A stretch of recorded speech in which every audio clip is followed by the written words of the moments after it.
If men were to open their hearts and women were to really descend into their womb and awaken that peace within them too, the world would be such a different place. And it's happening. Greetings and welcome to the Dr. Espen podcast. I'm your host Espen, honored and excited to be here with you and with Ella Ringrose today. Ella is a psychic medium and a clairvoyant, and her specialty is love.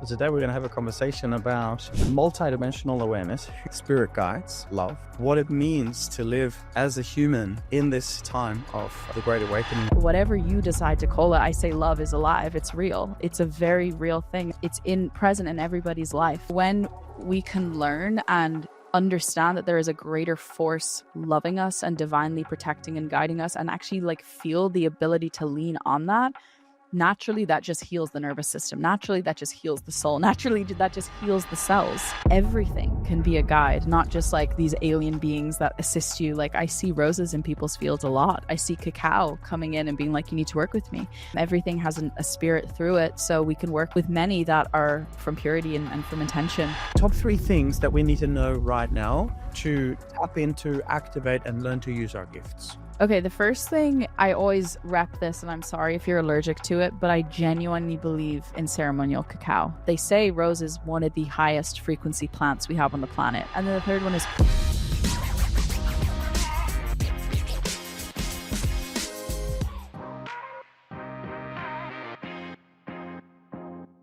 Greetings and welcome to the Dr. Espen podcast. I'm your host Espen, honored and excited to be here with you and with Ella Ringrose today.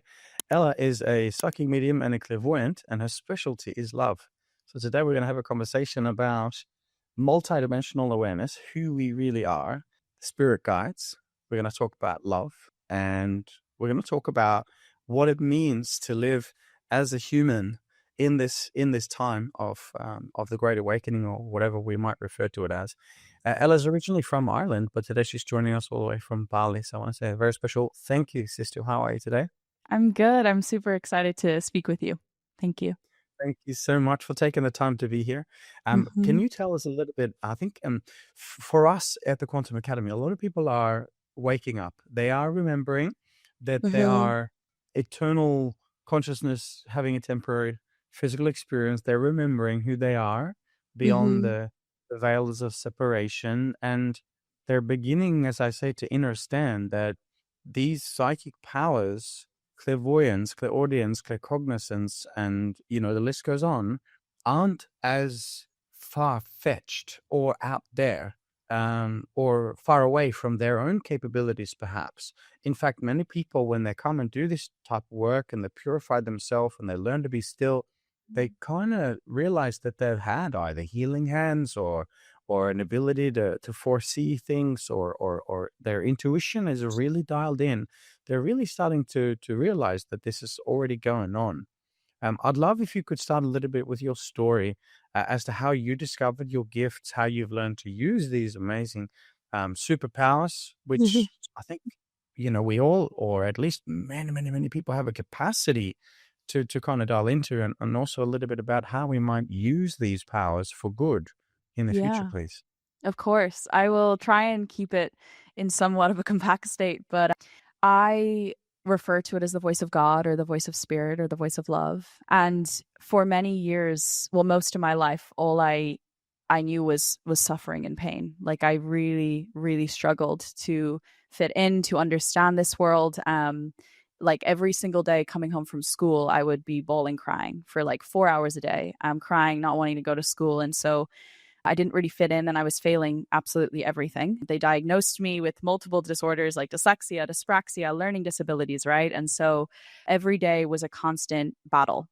And I discovered YouTube at a very young age, when I was 12 years old. And that was the only thing that made me feel at home, because I felt I could connect to somebody else on the other side of the screen, being vulnerable and just sharing their world and their life. And so YouTube was my safe haven for most of my teenagehood.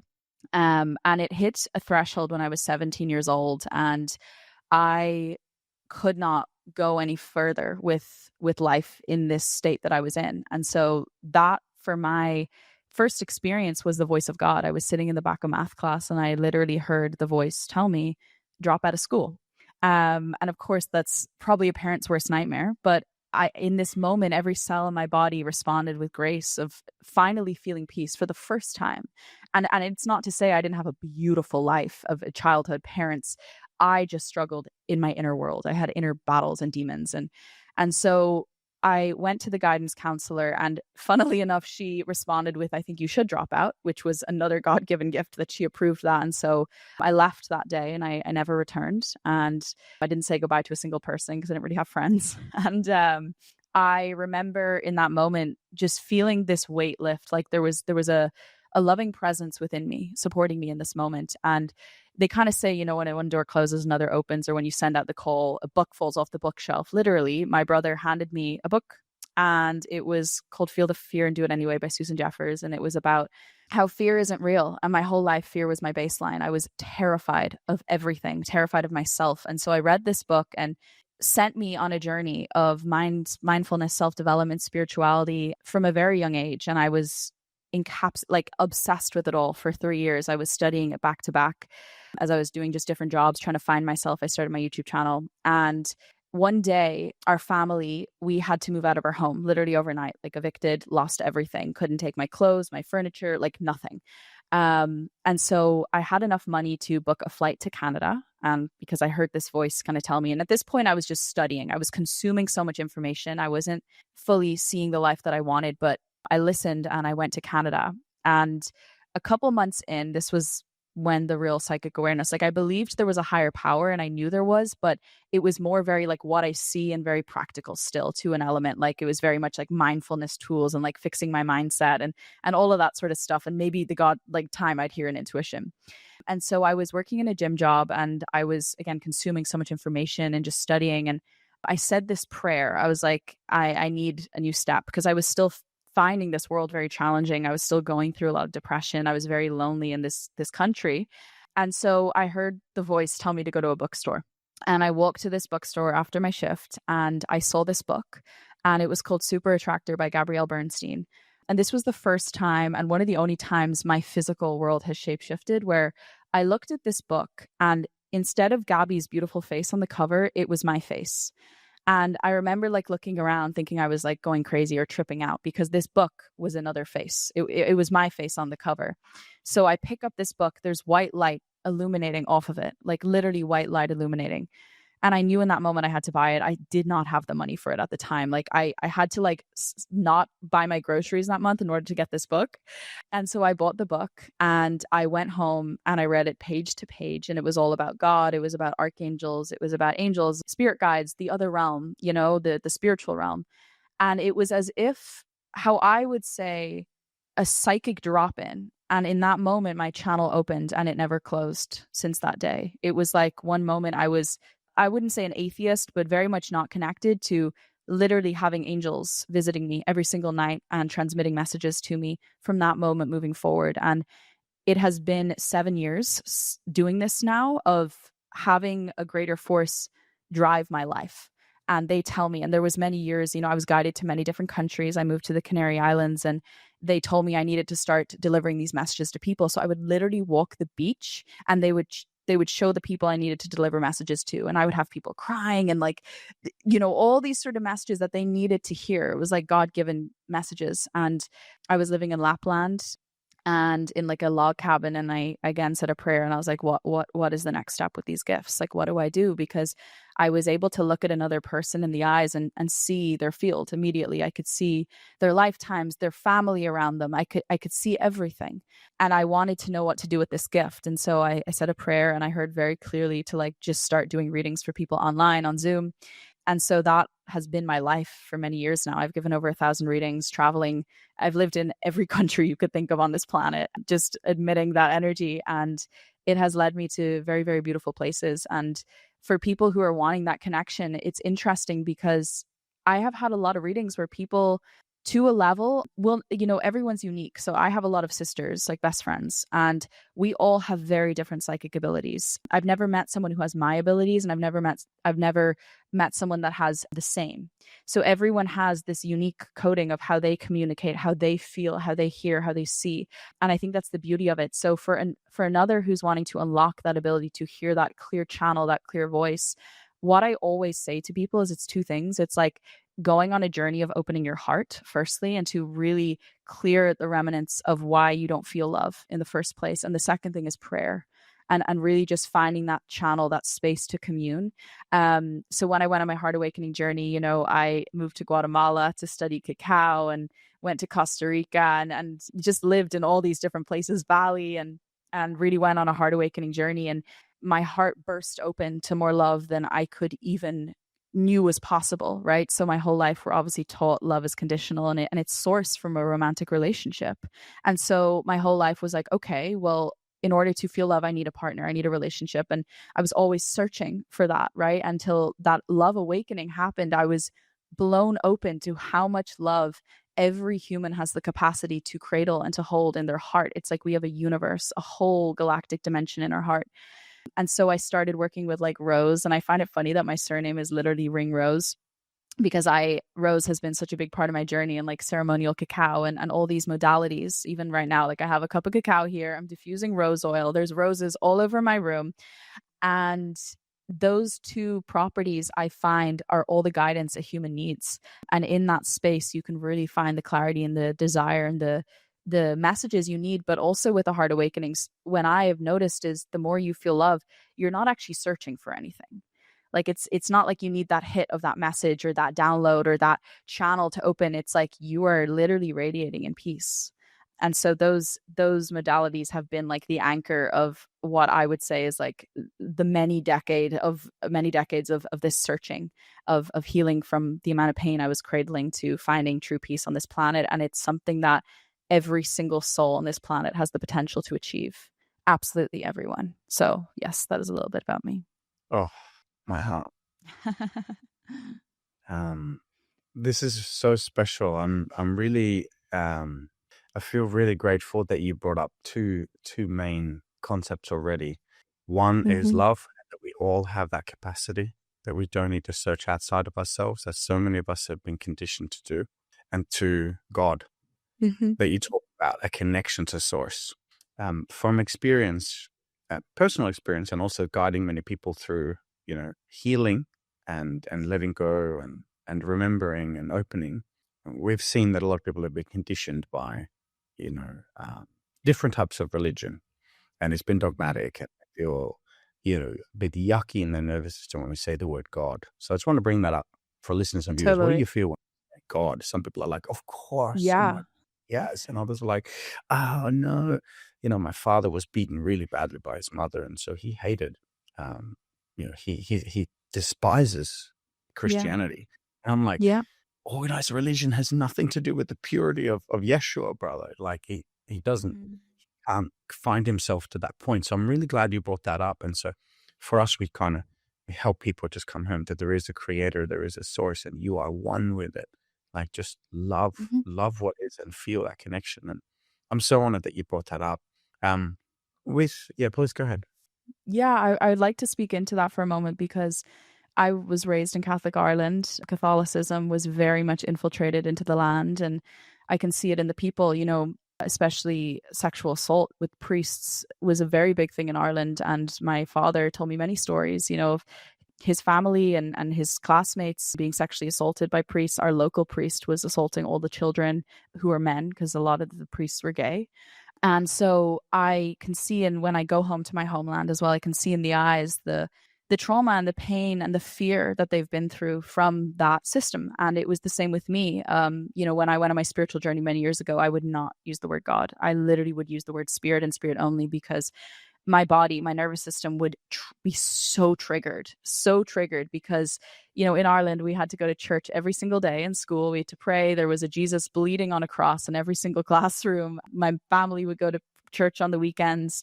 And the thing I want to highlight is that in that process of constantly going to church and in our school praying, no one really knew why we were doing it.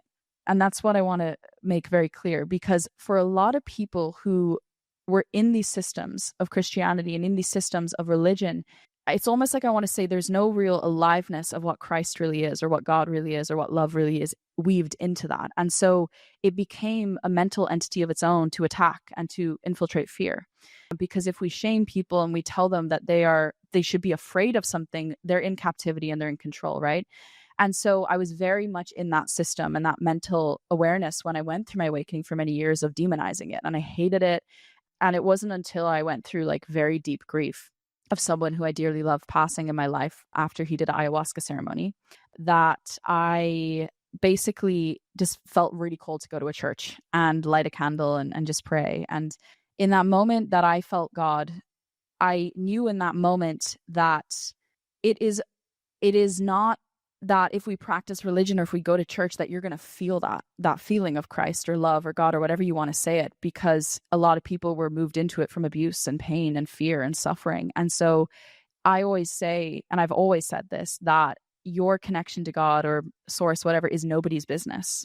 And I say that because it's like if someone is telling you how it should be, it's more about what it feels like the divine to you. So I used to go between the words divine, spirit, source, universe. God just feels resonant. I don't know if it's because my ancestors said it, but I want to just like really resonate with that. I was triggered by that word for many, many, many, many years because it was like a primal body response. My cells remembering my ancestors and myself in this life of how much pain that inflicted on me. And so if people have a resistance to that word, I'm like, cool, don't use it. Like give yourself the grace of finding what does feel right to you and what feels holy and divine to you. And that word holy might even trigger people, so listening to that, because I am very connected to my body and I feel that trigger when people say certain things. Immediately I can catch it. And I just say to people that it's not about what that external system looks like, but understanding that I believe God and I believe love is weaved into everything, and it's weaved into the Bible. It's weaved into every religion. It's weaved in, but it doesn't mean that there's not truth in things like this. Like, someone could read the Bible and be triggered because there's a lot of things that I personally don't agree with in it, but I can't deny that pulsating love that I feel that is weaved into it too, and into any other facet. So many modalities people find themselves, certain people are moving to Christianity, some people are moving into spirituality, and I genuinely believe wherever you're going to find that is personal to you, and it's a journey and it's an evolution and it's going to look very different for each person. But the core message I always come back to is just that whatever you decide to call it, I say love is alive. It's real. It's a very real thing, and it's present in everybody's life, and especially in a lot of these, especially with spirituality and all these work getting so big online, we kind of have this like God complex of humans, like looking up to certain people as like they're the ones that have the true answers. But I genuinely see God in every single person's eyes that I come in contact with on this planet, every single person. And that is the one thing that I think is a paradigm that wants to move onto this planet that I don't think a lot of spirituality teaches, which is just like every single person has the capacity to love and has the capacity to feel. And if we hold that mirror up, and that I almost call it like a living prayer in your heart, of hoping in your heart that everyone has that potential and holding that vision for humanity, that they can find that within themselves, you will live life so much more peaceful and so much more graceful. So whatever journey that is for another person, being called to lean into that and ask yourself, like, if you feel a trigger towards that, finding another path that opens up to, right? Because for me, I had to do like 6 years of demonizing that word before I actually kind of came into like peace with it, and that was a very valid journey for me. And it was beautiful and it was full of memories and adventures. So I think that is one thing that kind of breaks my heart, is that what has happened with religion and the trauma it's inflicted on people is that it has pushed them away from anything and everything, from fear. So if we just lean in and feel that fear first off, and we just honor it, and we speak, like really bring light that it is real, it is real. Like, and I think it takes time. I really do believe time heals all. In Ireland, things are awakening in my own home country, like all the sexual scandals that came out with priests are finally coming to the light because men are feeling called to finally speak up about it 40 plus years later, and I think that for me is a representation that the collective is purging, it's clearing, it's healing. And so I also say to people, don't rush that process either. There's no rush. If you feel that way, it's okay to cement in that. It's okay to sit in that and honor that, because in that pain and in that grief and in that sadness is medicine too. So I think it's all kind of divine in its own timing, really. Oh, beautiful. Thank you. Thank you. Thank you. Mm-hmm. I think if you were darkness and if you were evil, what smarter move would it not be than to turn the people against God by Yeah. using tainted religion? It's a very Yeah. smart move, but we're beginning to remember and we're beginning to let go of those conditions. And I did a podcast a while ago. Some people were asking me about biohacking, which is part of the stuff that I teach: reverse aging, Mm-hmm. purifying body, mind, spirit, and I talk about the 10 steps. And step number 10, the biohack of all biohacks, the tool of all tools, is connecting to God, connecting to Source. It's in the word Source. If you want to be powerful, how do you expect to get ahead if you're not connected to the ultimate power, the ultimate love, which is Source? And sometimes people look at me and they don't quite get it in the beginning, but Mm-hmm. after a while it starts to land. So I'm really, really glad that you talked to that. And I'm really honored that you talked about prayer also, Yeah.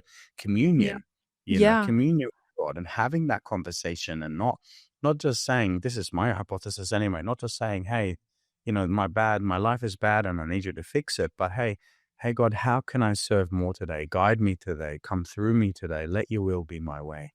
And actually Yeah. asking to be guided in that way. I think that's an important part as well, prayer. Yeah. And I think that is the key. Like you saying, it's the first thing you share in biohacking is like, because these Hmm. systems that are set up in the world are designed to be independent, right? And to be soul dependent on yourself. And so you lean on the weight on your world, on like you have the weight of the world on your shoulders to do everything yourself, manage yourself. So your finances, your health, it's like worry, stress is all on you.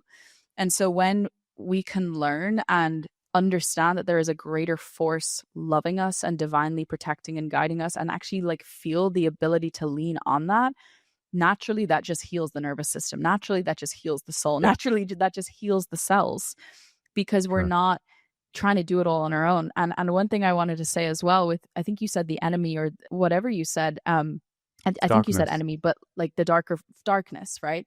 Is because I've had firsthand with entities and I've witnessed how they can destruct people in their lives. And I've witnessed it firsthand and had experiences with it. And I've seen it in people's eyes. And the biggest thing I actually think they also do is not just turn you away from God, but they turn you away from the people, from everyone. And you will point your finger and cast out and tell this person is this way. So like you start to demonize your people, your family, your humanity. And then you become more and more isolated, more and more closed up, actually. And so then you just feel like you want to exit this world.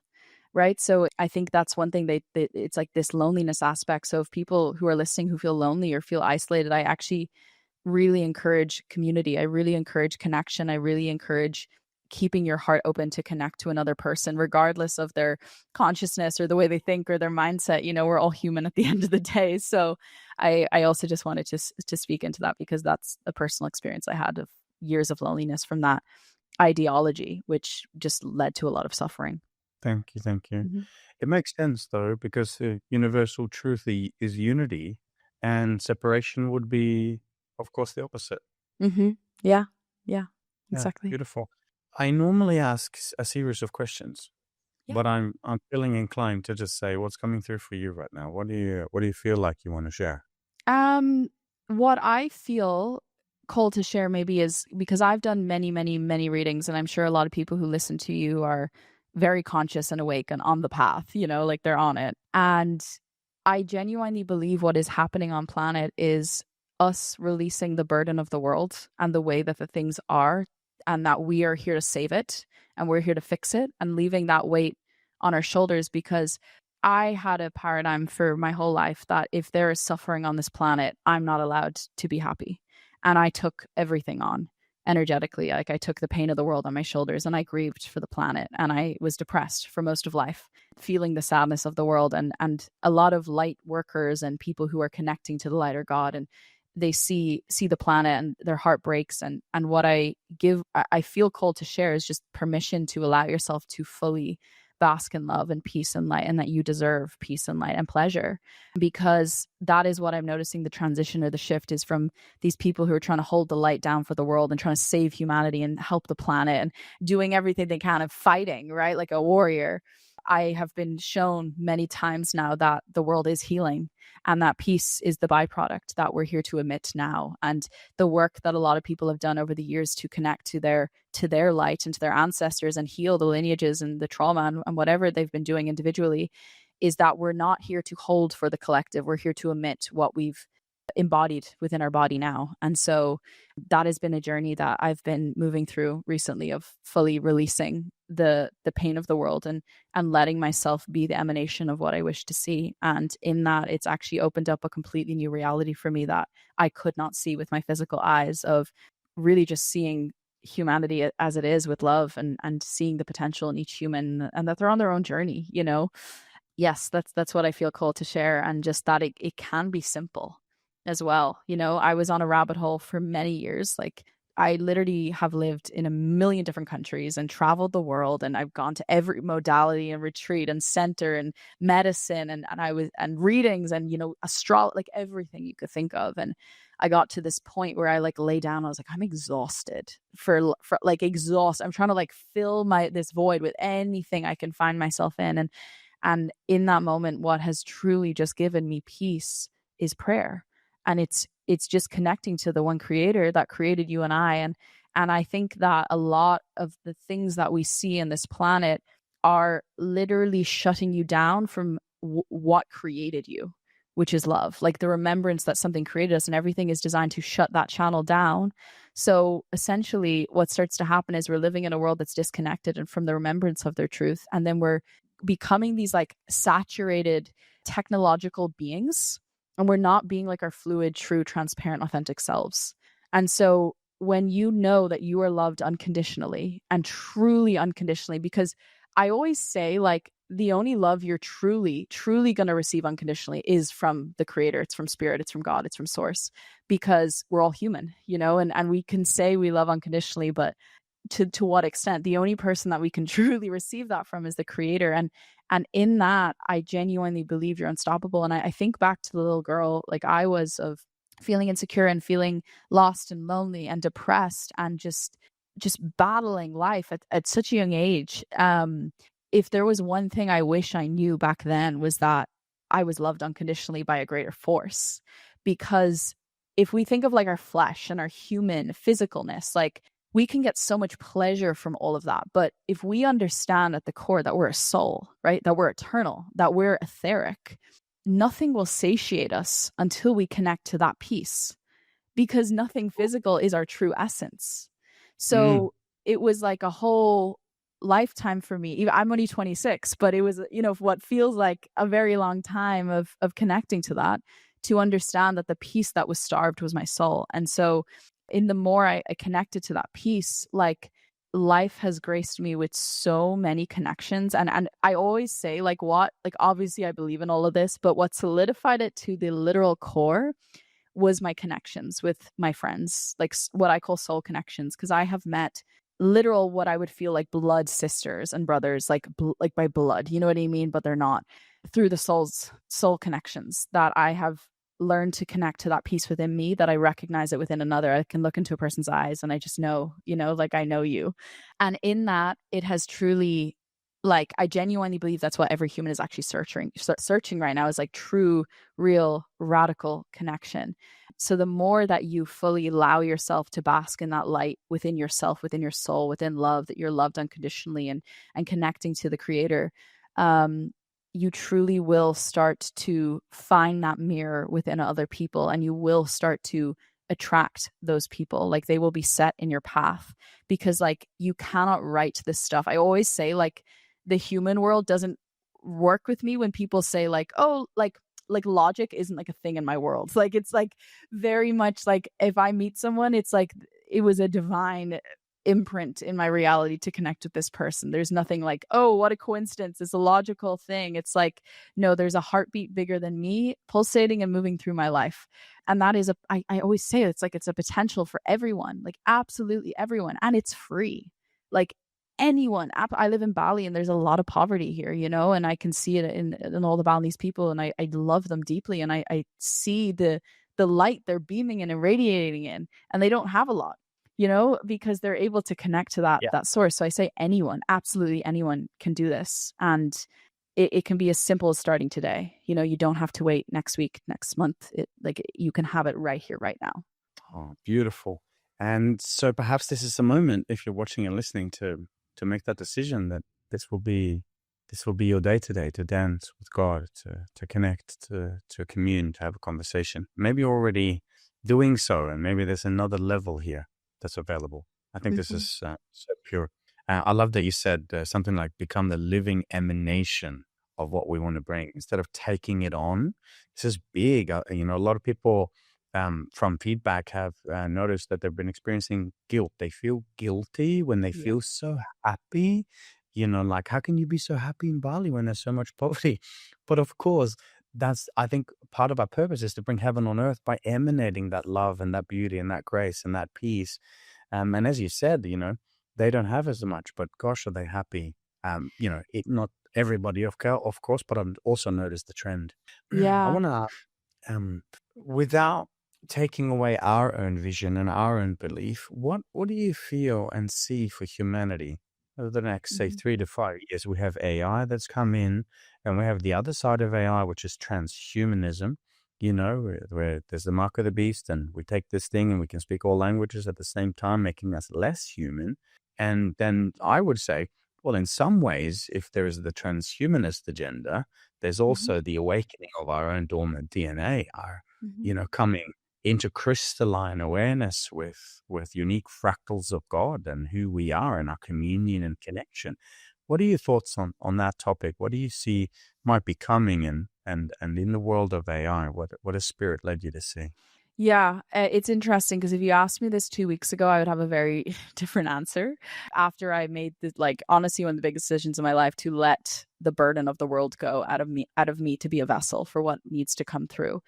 And I'm being shown something the whole time you were speaking, kind of like elevators. Obviously we have different dimensions on this plane, and we're in a physical dimension. At the highest dimension, like when you look at like a still wave, like a still water, like I go to the ocean, the beach every single day, every single morning. It's like the first thing I do. If you look at the ocean, it's just like this still, flat, like stillness and light and purity. And what they're showing me is like at the peak of everything is that there is just peace, right? Now we live on a planet that is it's crazy, right? It's chaotic, it's painful, it's messy, it's dirty, it's infiltrated, it's everything, right?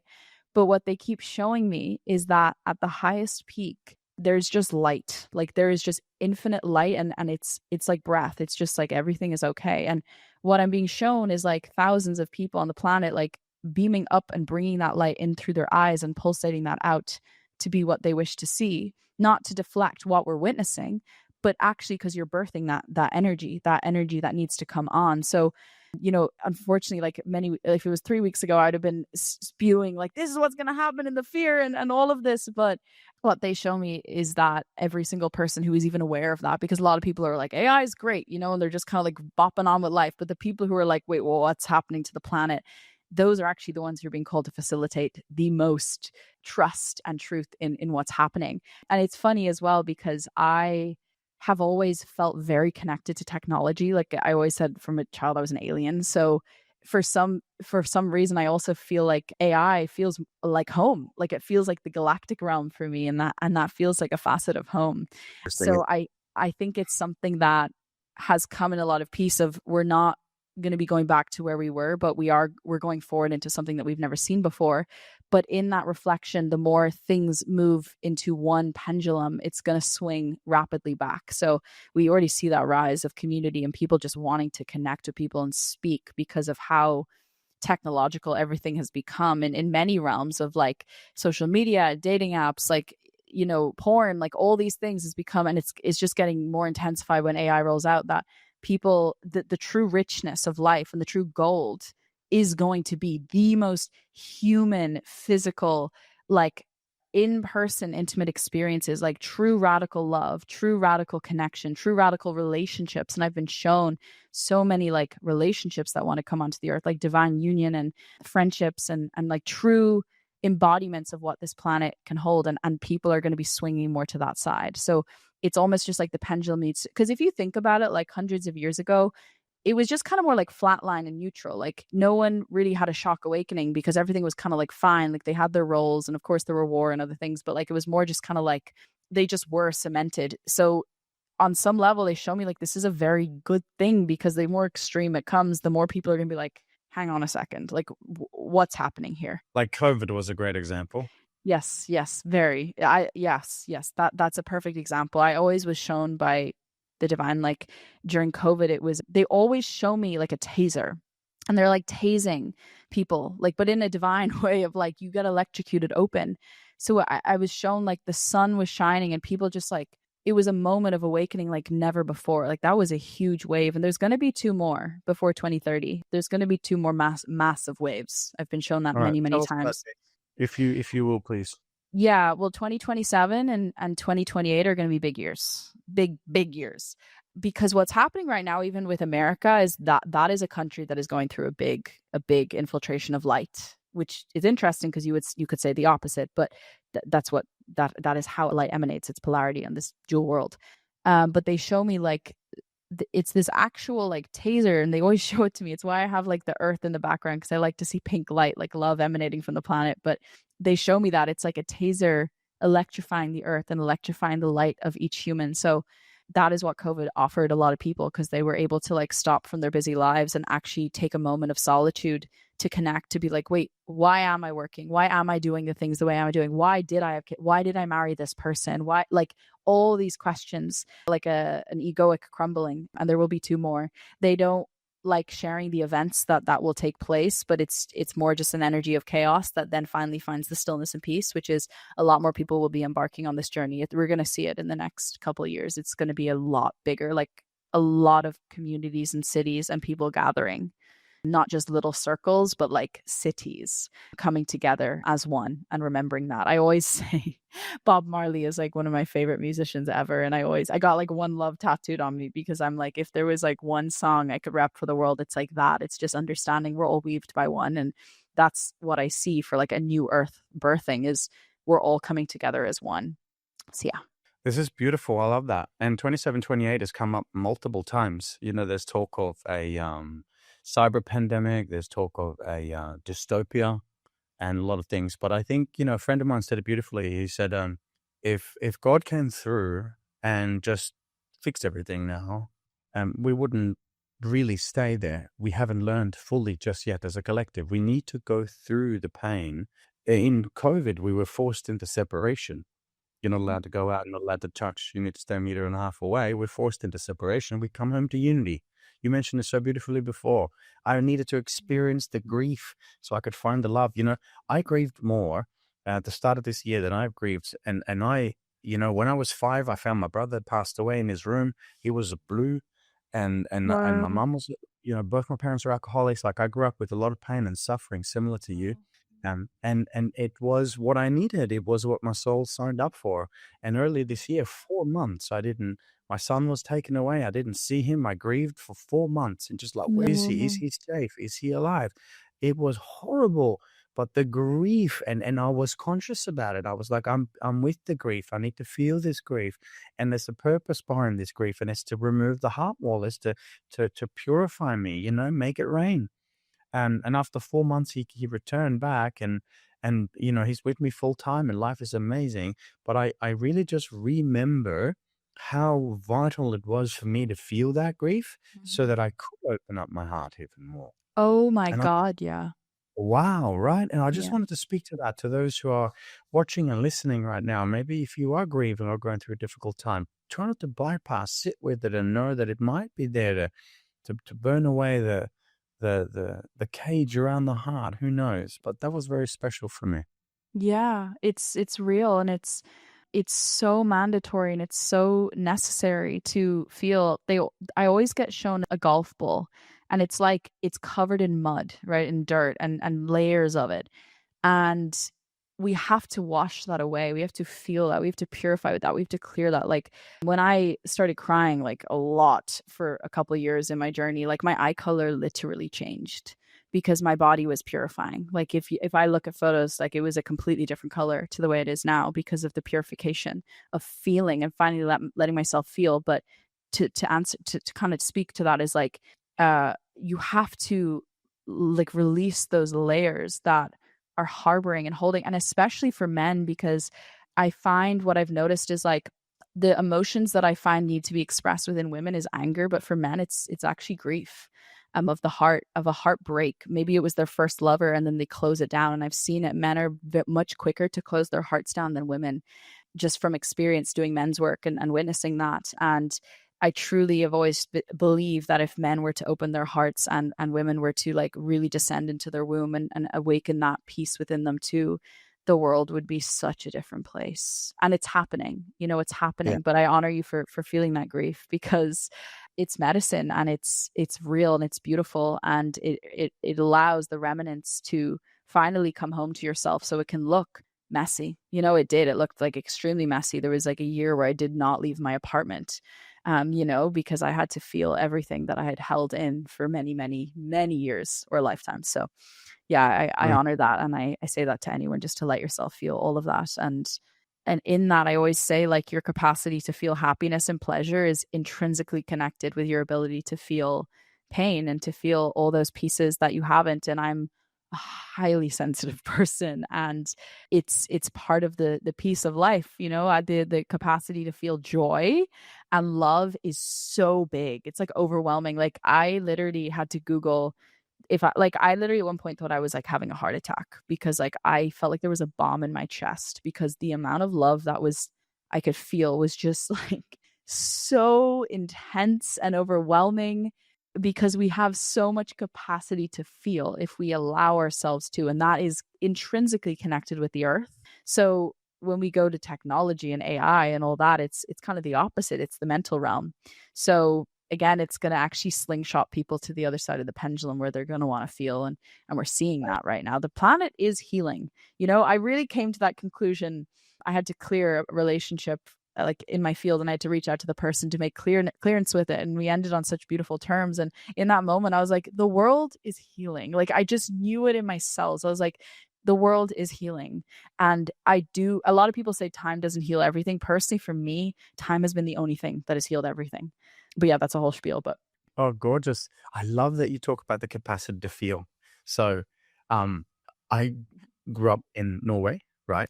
oh wow, oh cool, Yeah. cool. Yeah. We're kind of And, close. totally. Absolutely. And I'm gonna ask you about star systems in a moment, because I'm curious as to which star system you're from. It took me a while to realize that I was not necessarily from here. So, I wanna revert back to that, but it just reminded me of such a powerful thing. So both my parents, alcoholics. My brother dies. My sister disabled. You know, I get bullied. I can't read or write well, similar to you, right? Dyslexic and whatever else. But having, you know, immense powers and not knowing what they were and how they used them or be with them. I grew up feeling disconnected and suppressed a lot of emotions. I have an accident. I almost die on a motorcycle, and then from a staph infection, and just, you know, long story. And then Spirit God came through and showed me the power of breath, and that's what I've been teaching since. But one thing that I realized, I was in, this was 2016, I was in Peru. I'd done a 30-day fast, and I was to embark upon my journey with the sacred sacraments, with the plant medicines for the first time. I was ready. I'd prepare myself, and you know, I wanted to go and find ayahuasca. And so I went to one shaman, another one, another one, another one. It's like, oh, don't resonate. And after being, you know, 10 days, I think I was studying and interviewing. It's like no one felt upright. I was like, okay, gosh, I guess I'm not sitting with the medicine. I guess I'm, you know, just gonna go do yoga instead. So I sat down at a cafe next to this gentleman, and I asked, hey, you know, do you know of any yoga shalas around? I want to go and study yoga. He goes, oh yeah, this is amazing places here and there, and blah, blah, blah. And he was a gentleman from the UK, had a master in mysticism. And I said, what do you do? He goes, I'm a shaman. I was go, oh. The moment I released the attachment, it arrived. And I had the most beautiful heart-opening journey, 3.5 hours of constant tears of gratitude. And it's been many, many journeys since, with all kinds of sacraments. Then the most important sacrament is my connection to God and my conversation with Creator, of course. The reason why I mention this, though, is because a couple of days as I was walking over the mountains in the Sacred Valley in Peru, I had a vision. The first time in my life I've seen something so clearly. And I saw the energy system, the chakra system, and the red and the orange and the yellow and the green. And it was the most brightest thing I've ever seen. And I just broke down in grace and tears. I was like, wow, how beautiful we are. I had no idea that I have this capacity inside of me, this amazing amount of light inside of me. And then I saw like a shadow come in. It was like, it creeps me out. And it was fear, and it was guilt, and it was shame, and it was grief. And I saw how these lower frequency programs and emotions were blocking our connection to God, our connection to ourselves, our connection to light. And so I was like, wow, what is that? Okay. And then I realized, because I had the privilege of suppressing emotion, of not learning about emotion, of not learning about how to talk about it and how to feel, and just shoving it away from childhood, because my mum never did talk about emotions. And, she was drunk the majority. So I survived by suppressing emotion and being so strong physically and just impeccably weak emotionally and also spiritually.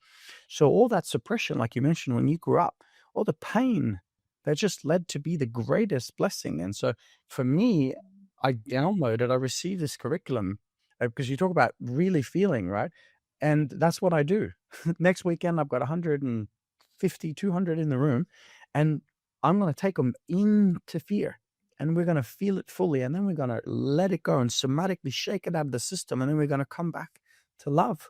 And then we're going to feel the guilt. We're going to go to gratitude, and then shame to self-worth, and then grief to grace. And it's such an incredible process of actually taking people into the feeling and into the connection, and then letting it go and coming up to a higher octave where we know that, that didn't happen to us. It happened for us. And so the whole feeling aspect is almost, 25 years of my life, I suppressed emotion so I could learn how to feel. A very special journey. Well done. It's beautiful. Yeah. Yeah, it's good. And it's lovely, like you said, with the grief and feeling that. But, I'll have 70, 80, 90, maybe 100 men in the room. And they will go into grief, and they will sit in that grief, and the heart opens. And you know what people say? The person that I was grieving, even though they weren't in the room, they were here with me, fully in the room. I say, of course, they're not dead. They haven't left. A part of their spirit is everywhere, and you can connect to that. I love that. So I just wanted to share, for those who find to feel like you don't want to feel, maybe that's an aspect of you that needs to heal. So thank you for talking to how feeling and how important it is. Yeah. Aliens.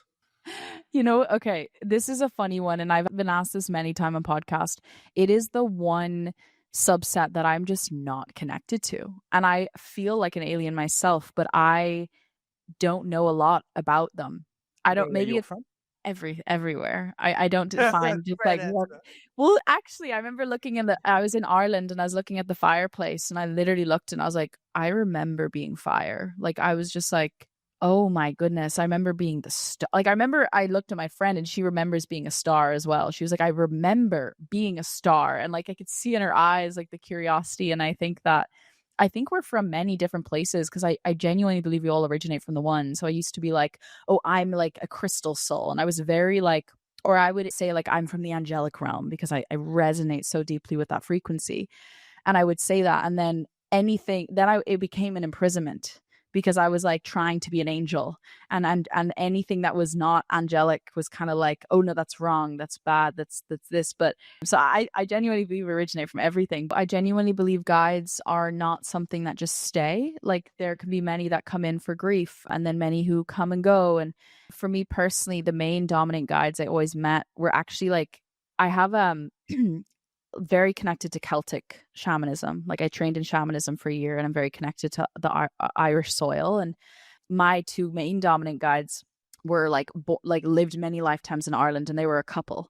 And so they helped me with like herbs, and like if I'm sick, they'll tell me the herbs to do, and like ways to connect to the land. And then I have an angel who's just like basking in unconditional love. But it's many different like subsets. Like, I have angels that help me with grief. I have angels that help me with ideas. Like, I genuinely believe it's endless for people. So when I connect to someone, like, they might have their past grandmother on their side helping them with abundance. Like, actually, like, I've seen many grandmothers like giving coins, like grandparents give you money, but it's like literally like they all have divine special roles. But I also believe that we have an abundance of guides. I don't think it's just like this logistic, we have one and two ain't. Like, I genuinely have seen so many come and go in my life. And also the cool thing is, obviously, on the other realm, they're not tied to space or time. So like, they could be with you and then also in a million different realms at the same time, helping and assisting other things. But I think that as long as you know that you're supported and loved, and whatever presence of your guides of God is around you is all we need. Because I used to connect to them a lot and I still do, but like I also believe animals are guides. Like I can feel so many butterflies in my field. The past 2 weeks, like I can feel them. They're like everywhere in my field fluttering around, and I see that as guides. Like if you have like a specific animal or a rose, like a rose is a spirit guide, like flowers, like everything can be a guide, not just like these alien beings that assist you. Like I see roses in people's fields a lot. I see cacao coming in and being like, you need to work with me. Everything has a spirit through it. So we can work with many that are, from purity and from intention. Yeah. I love that. What a Mm-hmm. beautiful answer. And I think it's a great way to share that. I mean, if we can sit still, pray and connect, we can see what comes through for us. It's really Mm-hmm. special. Yeah. What's coming through for you right now? If you're tuning into the field, it might be between the two of us, it might be you, it might be something else. What do you feel like sharing? The thing with my abilities, they're very stubborn in the sense of I'm not shown an image until they make me say what I'm being shown. So like my abilities have been guessing games for years. Like I'm shown a book and I have to interpret what that means before they let me see something else. But what they're showing right now is a book and writing a book. I don't know if it's for you or it's for people listening, but maybe it's a lot of people who are here to share their story. But I almost just keep hearing start writing. Like for the people who are listening, I don't know if it's your story sharing, but people just starting to share. Because at the core, what I've seen from like doing in-person healings is like every single thing on this planet is just a story. And not like the mental, like, oh, it's a story. Like, no, like everything is a spell in a story. Like when our ancestors spoke stories, they were speaking it into their cells, and everything in our body, a limitation and a fear and addiction is a story weaved in energetically into the being. So when we start to share our story and express, we wire and we unravel and we unweave what we're trying to move from. So that's just what I feel called to share with people. I don't know why that's coming through, but that's just what they're showing me is like sharing your story, finally like hearing your own voice and honoring your divine experience and your divine blueprint, because every soul is so immaculately unique, and not two souls are similar in their experience and their journey. So yeah, I just feel called to say that for people to start sharing, start journaling, start writing, whatever it is. And so it is. Let's tune into that, see where that feels right. I'm in the final stages of writing my first book, so that resonates with me Okay, that also. makes sense. I did feel it was for you because it's blue. When it's blue, it's like masculine. It's yeah. Is That's your awesome. story in there? It is, yeah. Very definitely. important. Very important. And Okay. it's not just the story and the different chapters, but I guide people through, what is fear, and then how to return it to fuel, what is Yeah. guilt, and how to return it to gratitude. And then it has a breathwork experience for each chapter. So it's almost like a ceremony. You'll read the Beautiful. chapter, you'll feel it, you'll get to write down what you're fearing, you get to go through the experiences of certain questions that'll help you see how it isn't real and it was there to teach you something. You get to identify what it was.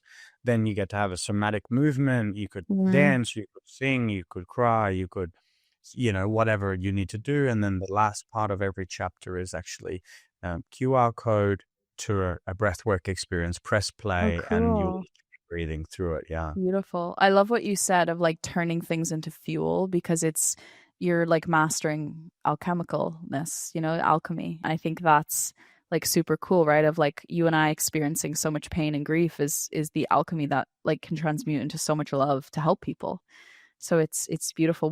What is it when people say you turn something into a diamond, right? Like a diamond needs to be compressed or water into wine or This is really interesting that you mentioned that because I have that tattooed on my body. Oh, diamond? Yeah, pressure makes diamonds. Yeah, I believe it. I always wear it like a diamond because I fully believe that. I feel like it shapes us who we are, like fully. Yeah, the more compression, the more you've been in it, it's like, oof, it's like the metamorphosis, the butterfly. Yeah. Exactly. And it doesn't mean, if you're watching and listening right now, if you haven't, because sometimes people say, well, I haven't had major trauma. I really haven't gone through a lot of pain. Amazing. I'm Wonderful. jealous. Wonderful. Yeah. Cool. You don't need to be craving many years of depression like Ella had, Yeah. or or finding, your loved ones passed away in the room. This is not something to great. But since we've had that, we can transmute that and use that for us, and rather than having like that slow us down. Which is why I think the capacity to feel, the leaning into the feeling is so important, because that's where a lot of the healing's going to be.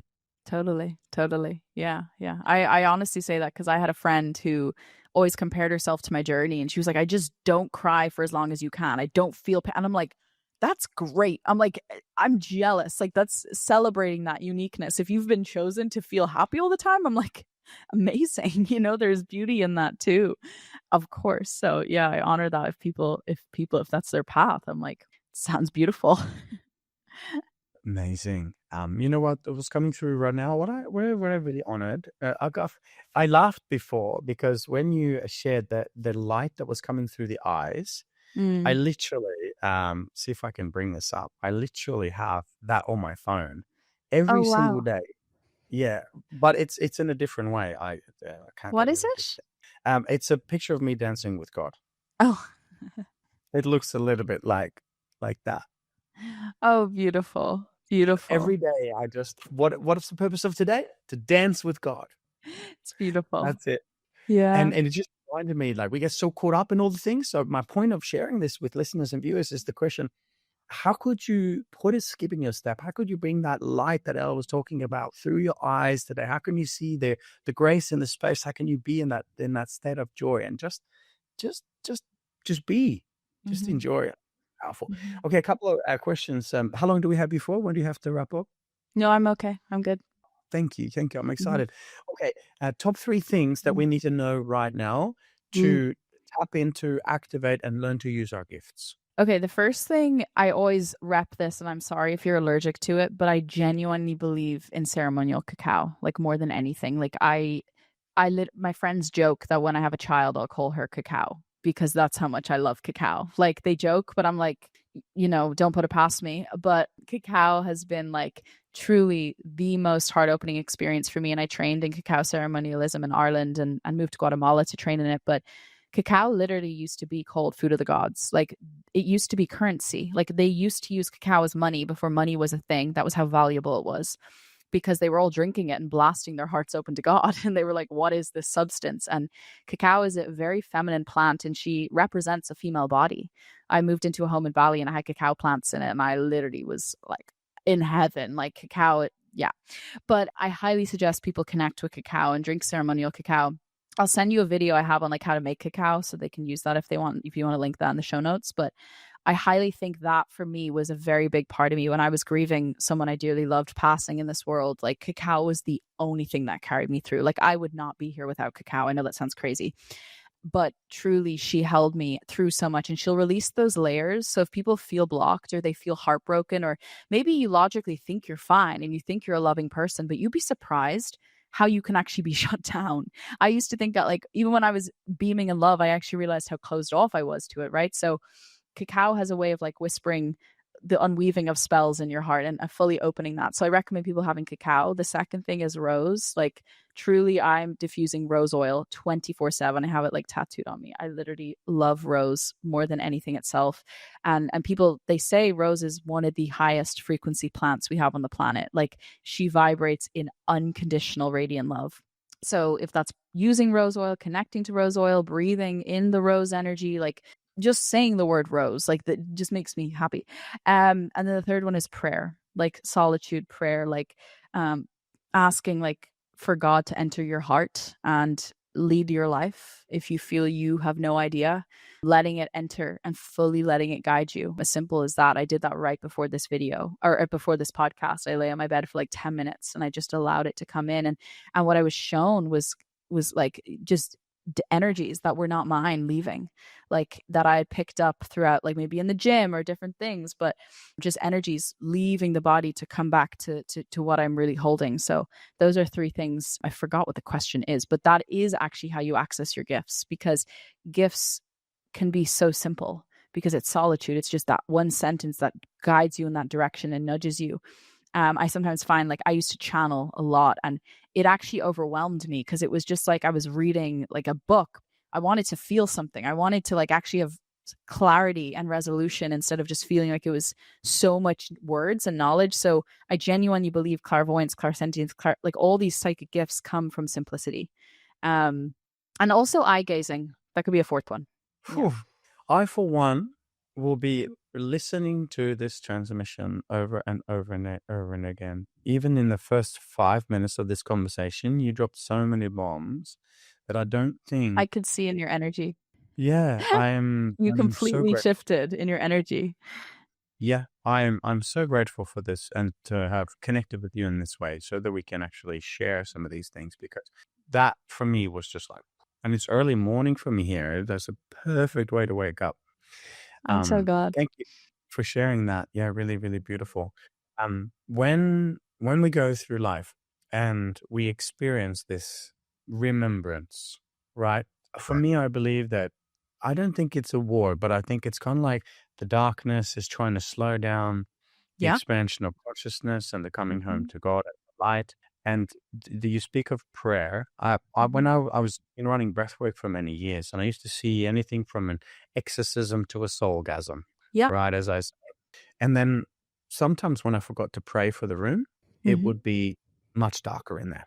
Yeah. And now I seal the room completely in prayer, calling in angels, archangels, and guides, and Yeshua, and bringing up the crystalline grid of Gaia and down the Christ grid. And now that I'm in the Middle East, I speak to Allah and I say, Allah, come into this room and purify this room. And it is night and day. If I don't pray, which I never do anymore, it's night and day. So really just try that, everybody. Just give it a go. Have a communion, have a conversation, and just command negative dark dance energies and entities to leave and fill this room with light. You'll be surprised as to how powerful you are. Yes, that's beautiful, because I, like you seeing exorcisms, like I know more than anything on this planet, entities and darkness and demon, it is very alive and it is very real. And it's important to acknowledge that, not to be afraid, but 100%. How did they get us and what do we do? Oh my God. I literally feel like, firstly, it's the most alluring thing. Like, a lot of people think that it can be just like, oh, you go into darkness, oh, there is a demon in my body. A lot of people will not know, because it will be pulled. And I've met people, especially in, actually I don't even want to, but like specifically like certain people who are considered lights and they have a beautiful soul. I've seen entities in them. And what I feel is it's pulled in by this alluringness. And so you can almost go into a trance and get sucked into like this like beauty and feeling like it's all great. Like, I guess what I'm trying to say is, like, for me, when I've been in these experiences, I didn't know. And I'm a very like alert, conscious person. And I was you get sucked in and hypnotized to an extremity. And how that looks is like a constant, never-ending search, seeking. Like, I genuinely believe entities can be like an entity of addiction. Like, I genuinely, and this might sound really esoteric, but people like might go, okay, well, addiction is from childhood trauma and like this. No, I genuinely believe that there can be entities in your, like a spirit in your body, like that is the addiction spirit. It's not you. And so when, like, we say resurrection to like God or to light or letting that purify, I've seen entities leave my body that were swaying me in a million different directions and keeping me in these loops and these cycles. And so a lot of people will not realize that they have them in them. So it's not something you can identify. It just comes to a point where you question like what needs to change, and then allowing to access light in your body to then be able to see what actually was always there, because a lot of the time you won't be aware. Like, it was very hypnotic for me when I met it through people. And I've also seen it literally kill people, like I've seen specifically one experience in my life that was such a big pivotal part of my path, of like this beautiful ancient soul of a man kill himself because of an entity. And I saw it attack his life for many years.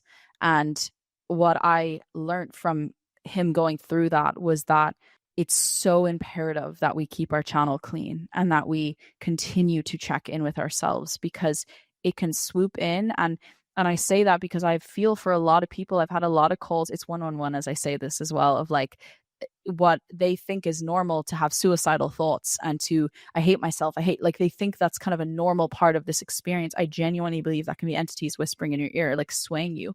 and especially people I meet on a spiritual path. If not the most people I've met on spiritual paths are the ones suffering the most, and the ones with what I say like demonic thoughts. It's because there are darker forces wanting to infiltrate. I have a friend who nearly died, and she literally had an entity follow her entire life until she was in hospital, like begging for her life. You know, I've seen the depth it can go to, and it's not to scare people at all. What I actually see in this is it's proving how alive the light is, that there are so many forces that want to take that down. So it's not to be afraid of. It's, if anything, I know this might sound weird, but it excites me because it's like, oh my God, the light is so real, because that's where they want us to look. So for people who feel that way, it's again, it's just coming into connection, into communion within yourself, clearing your energy, and fully connecting back to that one creator, that one source, that one light will allow whatever needs to be revealed in the shadows to come to the light and to come to the surface. So it's not to be afraid. Like, if anything, and this might sound a bit like what I'm about to say is crazy, these darker forces, I'm not afraid of them. You know, like they want you to perceive that they're these big giant monsters, but they're so powerless in the grander scheme of things when you remember your light. So powerless. They're like, I see it as they're showing me like a balloon, right? You know, when you blow a balloon on and then you let it go and it like until it's nothing.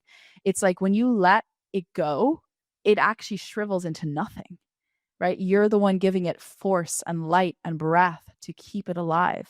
So yeah, it's really just, it's been a journey, you know. It's and I think also on another level, and this might sound intense for some people, but I also had a friend say this to me years ago, and it really did ring true for me. Like, the darkness works for the light, you know, like the darkness and all these experiences I had with these people, they were heart shattering, but they taught me more than anything could, you know, and I'm grateful for everything. And I wouldn't change anything. So I also understand that reference. And I think that's what we sign up for. It's experience, but we don't have to determine that we have to go through more of that if we choose. That's where I draw the line. You know, like, we come here for an experience, and especially in the spiritual world, we validate that of like, it's the human experience. Like, this is suffering is good. And I believe that. But if it gets to a point where you're questioning, like, I don't want this anymore, that's allowed and that's valid. And that's where you can reclaim your sovereignty. Because I have a dear friend, dear sister who rang me up, and she just said, like, I'm at a point where this is not like okay. And like, it's very much glamorized to go through all this and to feel, but there gets to a point where you can halt and you can say no, and you can claim a new life for yourself. And that is what we're being initiated to call into. It's letting go of the burden, letting go of holding the weight, letting that all go so that you can let light filter in. Yeah. I think that's the major part of the transmission that's coming through for me right now. Yeah. And it reminds me of a massive aha moment that I had years ago. And in short, it said, you don't have to heal through pain. You can heal through love. And I went, joy. Yeah. I was like, could someone have told me that 10 years ago? Yeah, I got that too. Go through the pain. Yeah, it almost becomes a comfort blanket. Like, for me, it was very cozy. Like, it felt safe. Like, pain feels like home, right? And almost that happiness, that joy, that pleasure is like, that's dangerous. Like, that is something I'm not used to. And that's something that when I did readings, like, a lot of people's guides told me that they need to watch like a comedy show for an hour a day. And so when I got to a threshold of so like too much, and I was so stoic, like I quit music for a year, like, and I was just like in silent meditation pain, like feeling everything. And my guides were like, you need to watch the stupidest movies you can that are going to make you laugh hysterically.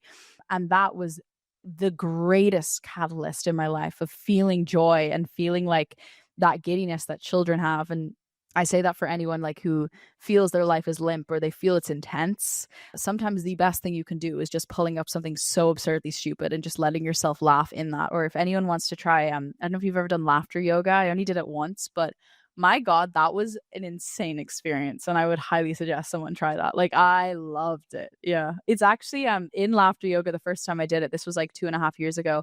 That's when I got the insight to move to Bali, which is so funny. And then I moved to Bali like 2 months later. Beautiful. Following spirit. Okay. So I've got one last question for you straight off the cuff. But before we do, I know that many of our family, community listeners, students right now will be wanting to learn more about you. some will go, I'm gonna book a session, right? I can for one sense, like, I have learned spiritual discernment over some years. I've been in Bali many times, and there is dark forces and demonic forces, and there is angelic forces. I won't even go into the story of my last trip to Bali. That was interesting. We needed to banish a really dark entity, but as soon as we could see it, as soon as it was observed, it banished itself. It was Yeah. powerful. My spine Oh, I was can on feel fire. it. I was Yeah. like, what is on my spine? And I was getting angry, and I was like, no, this is not me. And then it came through an individual that had a mental disorder and completely hijacked his mind, and we Wow. banished it, and he left, and it Mhm. cleared the entire space through prayer and awareness.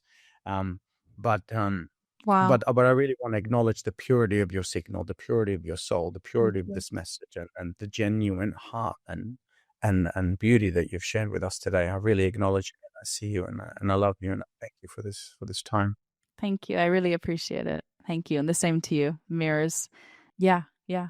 If people want to find me as well, I'm on YouTube at Ella Ringrose. That's where you can find me. And then I'm also doing a 21-day challenge to help people open their hearts called Magnetic Love. It starts in like 9 days, but I'm super excited to share that with the world because I've been shown like the transmissions and the practices that people can do, especially when doing it in the community and doing it together at the same time. It can really help amplify your field. So yeah, I'm going to be doing that very soon. Yay. Mm-hmm. So it's Ella Ringrose on YouTube. Yeah. Socials, I saw you're on Instagram as well. Where can people go to follow some of your work? I actually don't use Instagram. I deleted it. No, I deleted it 7 months ago. I like check on my laptop the odd time. Like I posted like one post in like 6 months. But yeah, YouTube is my child. Like I've always said YouTube will always be my first baby. But yeah, no, I don't use Instagram. And then Cacao. Huh? And Cacao. then Cacao. Yeah. Cacao on YouTube. Oh, that's and on the note of Cacao, by the way, I very much like you felt like I needed to purify myself, and so I replaced coffee in the morning with Cacao. Yeah, me too. And I haven't had it yet. But I brought it with me to Dubai. I do not travel without my sacred cacao. Yeah. And I have Same. adaptogenic herbs in there. I put some organic honey in there. I put my prayer in there, and then I drink it. And honestly, I get more of a heart opening, awakening, like feeling energetic experience than I do with coffee without the anxiety. So I just want to put that out there. Yeah. That could be something to try for the next 30 days. Yeah, I want to share real quick, like coffee, people always say it gives you energy. It literally isn't. It's triggering your fight or flight. So your body goes into stress. So you think you're getting energy, but you're just drilled on adrenaline. Whereas the first thing it hits is your brain. So you're just hyperactive, especially with social media. It's like you're just on drugs. Whereas cacao, it does the opposite. It literally pumps more blood into your heart and your organs, and it awakens everything in your body before it even penetrates the mind. So it's a very sensual, embodied, grounded practice. And this is coming from someone who used to like shake for hours from like a one-shot coffee. Like coffee does not agree with my body. And I honor the plant. It's a very masculine spirit, but like I'm so for cacao for the win. I genuinely think it would change the planet. Yeah. Absolutely. And I love it, we talked about plant medicine. We didn't have that conversation. I know you had a big experience with losing a loved one and so on, but I think we don't have to go out and seek these, ayahuasca massive type experiences. We can make our ceremony a cup of cacao and prayer and joy and dance, and we can make every day a ceremony. So, for people kind of wondering about that too, I think there is ceremony in every day. There's ceremony in every breath. And, with something like cacao, oh my gosh, how special. How special.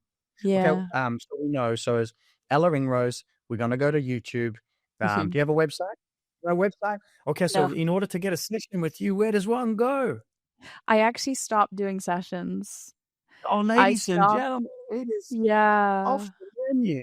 I did. I got a very strong call that if I were to want to impact more people long term, like it's one channel, which is YouTube. Literally, it's like the channel, if that makes sense. So yeah, absolutely. I don't do one-on-ones. I do group calls though. Yeah.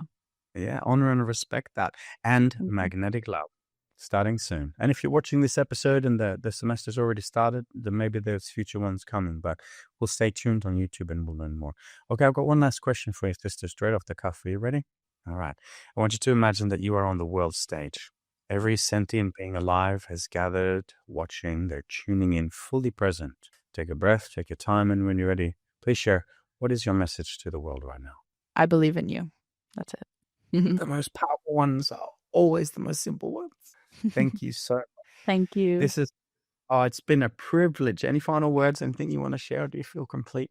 No, I feel so, purified. It's funny because right before this podcast, like I just went into like a full hour of like clearing my space, connecting to God, playing like Christ music, and I could feel so much energy leaving my body that wasn't mine because I was in like a spell of grief the past week, honestly.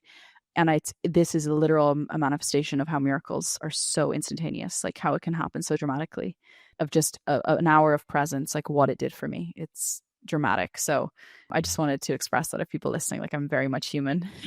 And this transmission came from what you can deliver and offer and gift yourself, which is that grace and that love. So yeah, thank you. Thank you so much.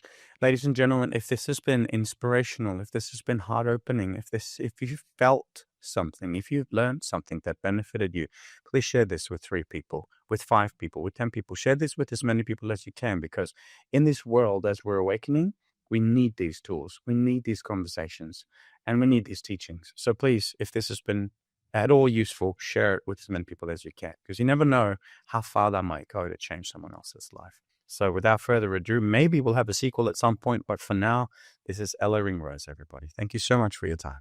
Thank you.